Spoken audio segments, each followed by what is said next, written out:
Why did I make the film in the first place? It pissed me off. Finding out what we found out pissed me off. And I couldn't pretend not to know what I knew. People are getting sick from drinking their water. We went to South Dakota to make a documentary about some ranchers who were getting sick from their water. You get downwind from Riley Pass uranium mine, there's an awful lot of cancer. Then we found out how far-reaching the problem is. Everything changed. What is causing all this cancer is uranium in the water. I know it. My dad's spigot is hot. We've lost so many up and down a creek with cancer, with that stuff. Even up to 50 years ago, our people could drink that water, and now they can't. And it's from all these abandoned uranium mines. People have to acknowledge that there's a strong possibility that uranium is getting into underground water supplies. Nobody tests for radiation and uranium. No cities, no counties, no states. And that's one of the ways the uranium mining industry continues to say it's safe. It's because it's very difficult to prove. The reality is you're changing the whole geochemistry of that aquifer when you do that mining. And so to bring that elevated concentration back down to drinking water standard is going to be impossible to do. When we started filming, we thought this was just going to be a one-state issue.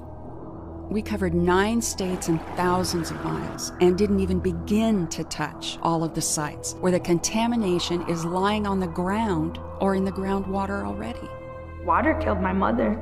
I've been drinking this water my whole life, you know, as it's slowly chipping away at me. They make a lot of money getting uranium. They can sure pay for my burials. Warning signs should be posted about the uranium danger. And we just keep adding loved ones. Saying this isn't something we get over. It just spins its ugly head in a different way. This whole question of nuclear power is at a watershed moment. It's too expensive, it's too dangerous, it's environmentally threatening. And we don't know how to deal with the mining issues, the waste of the mining, the tailings. We're poisoning ourselves and our planet, and it's a shady bet that we're really going to be able to deal with this stuff in the time that we have. If our representatives knew how dangerous this truly is. You naive little child. Of course they know what they're doing. It's all part of the plan. Depleted uranium, also known as Q metal, D38, and DU, is a toxic and radioactive byproduct created in the production of enriched uranium for nuclear weapons and nuclear energy. It has a radioactive half-life of 4.4 billion years. The US and NATO militaries began using bullets made of depleted uranium in 1991 in the Persian Gulf War, and they have continued using it in every major armed conflict since that time. DU is used because it is extremely dense, 1.6 times as dense as lead, which makes it ideal for piercing heavy armor.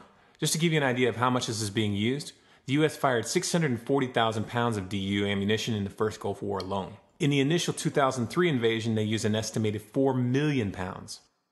When a depleted uranium shell hits its target, it explodes on impact, burning at extremely high temperatures, vaporizing into an ultrafine aerosol with a large percentage of the particles as small as 1/10 of a micron in size. To put that in perspective, these are literally as small as viruses.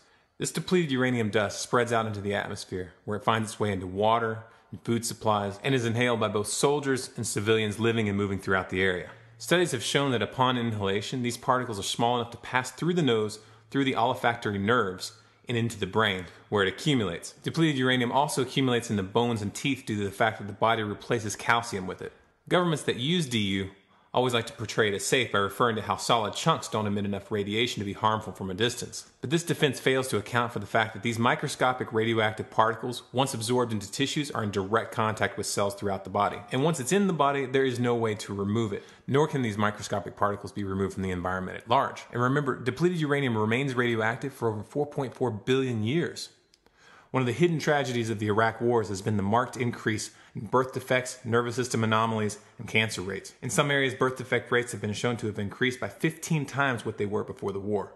It's also worth noting that after the Gulf War, thousands of soldiers became chronically ill and have never recovered. This condition is officially called Gulf War syndrome. The US government denies that this illness has any connection with DU, even though soldiers far from the front lines have been found to have large quantities of these radioactive particles in their system. You hear that? So even if you do believe that 12 guys with box cutters commanded from some dude halfway across the world in a cave is why you went to war, you're still nothing but an expendable pawn. Oh yeah. So you ready to kill Bilderberg members, Trilateral Commission members, and CFR members? Do you even know who they are and what they do? Oh, here's some other ways they love to kill you and your family.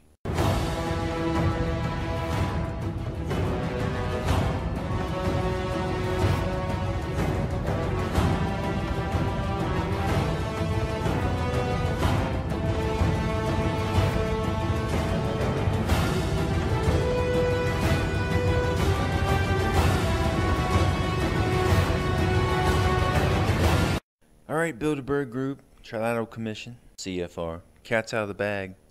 We're gonna kill you motherfuckers.